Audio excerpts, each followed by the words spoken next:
Happy blessed day everyone! At dahil meron nga pong hindi magandang nangyari sa aking lutuan, na dami ang pinagpapatungan ng aking burner.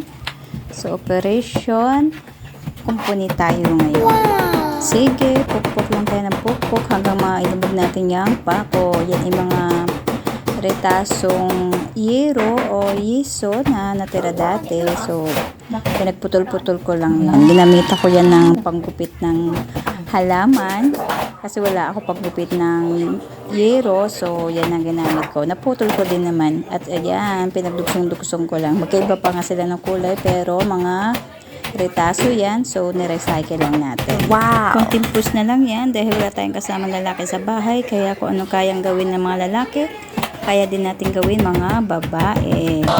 Tinanggal ko lang yung part na nasunog, tapos binuhusan ko siya ng tubig, pinunasan, kaya ganyan ang ating itsura at ang ating kinalabas na ng ating kumpuni. Ayan, di ba? Maganda pa rin. Wow! And thank you Lord kasi yan lang ang nangyari. Thank you for watching. God bless everyone. Merry Christmas and Happy New Year.